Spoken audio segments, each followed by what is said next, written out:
কাজের অভাবে রাজ্য জুড়ে যখন মানুষ দিশেহারা অবস্থা, ঠিক সেই সময়ে রেগা প্রকল্পে বিপুল সংখ্যক শ্রমিকের নাম ছাঁটাই করছে গ্রাম উন্নয়ন দপ্তর। ত্রিপুরায় 8,98,312টি পরিবার রেগার তালিকা থেকে বাদ পড়েছে।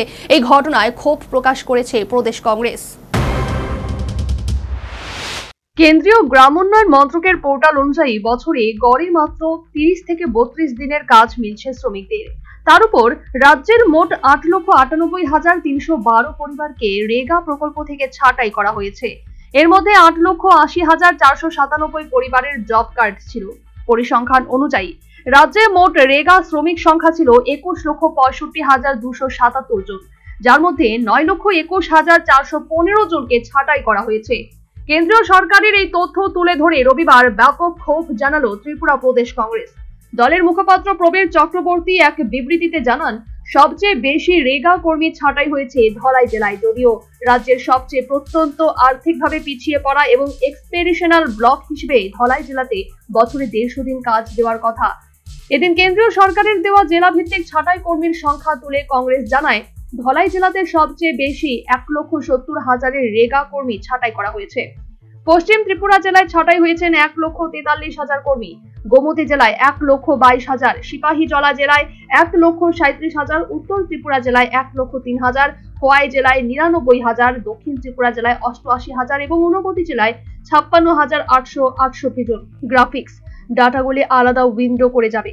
ধলাই 1,70,000-এর বেশি, পশ্চিম ত্রিপুরা 1,43,000, গোমতী 1,22,000, সিপাহীজলা 1,37,000, উত্তর ত্রিপুরা 1,03,000, খোয়াই 99,000, দক্ষিণ ত্রিপুরা 88,000, ঊনকোটি 56,868।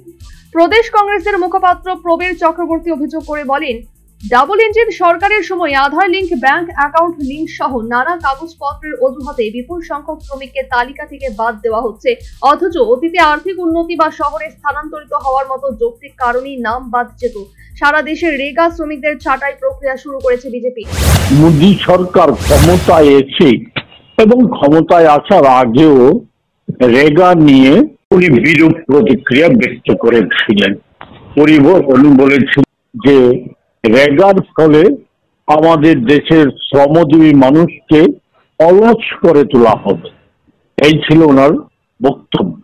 এবং আমরা দেখেছি যে এই বক্তব্যটা এটা শুধু কথার কথা ছিল না, এই রেগা প্রকল্পকে তুলে দেওয়ার লক্ষ্যে নানা পদক্ষেপ মোদী সরকার আসার পর থেকেই শুরু করে এবং প্রতি বছর ক্রমান্বয়ে বাজেট বরাদ্দ কমিয়ে আসে এবং ডিজিটাল পদ্ধতিতে নানা বিষয় আধার যুক্ত করা, ব্যাংক অ্যাকাউন্ট লিঙ্ক করা, এই সমস্ত প্রক্রিয়ার মধ্য দিয়ে সারা দেশেই রেগা শ্রমিকদের যারা লিস্টেড রেগাভুক্ত তাদেরকে কার্ড হোল্ডার তাদেরকে ছাঁটাইয়ের একটা প্রক্রিয়া সারা দেশেই এটা লাগবে। এই পরিস্থিতিতে শারদ উৎসবের আগে 3 দফা দাবি তুলেছে ত্রিপুরা প্রদেশ কংগ্রেস। কংগ্রেসের পক্ষ থেকে রাজ্য সরকারের কাছে দাবি জানানো হয়েছে, বাতিল হওয়া সমস্ত জব কার্ড অবিলম্বে পুনর্বহাল করতে হবে। সীমান্তবর্তী এলাকার ভারতীয় নাগরিকদের নাম নতুন করে রেগার তালিকায় অন্তর্ভুক্ত করা এবং বছরে ন্যূনতম 200 দিনের কাজ ও দৈনিক মজুরি বাড়িয়ে 500 টাকা করা। পাশাপাশি কাজ শেষের 7 দিনের মধ্যে মজুরি মিটিয়ে দেওয়ার দাবি তুলেছে কংগ্রেস। শারদ উৎসবের প্রাক্কালে দরিদ্র শ্রমজীবী মানুষের কথা বিবেচনায় রেখে কংগ্রেস দাবি জানিয়েছে, রেগার পাশাপাশি অন্যান্য সরকারি দপ্তর থেকেও বেশি পরিমাণে কাজের সুযোগ সৃষ্টি করা হোক। শারদ উৎসবের আগে রেগা সহ বিভিন্ন প্রকল্পে কাজ বাড়িয়ে দিয়ে সাধারণ মানুষের আর্থিক সচেতনতা বাড়ানোর চেষ্টা করে প্রশাসন, কিন্তু চলতি বছরে এখনো এমন কোনো উদ্যোগ লক্ষ্য করা যায়নি। Bureau report, news vanguard.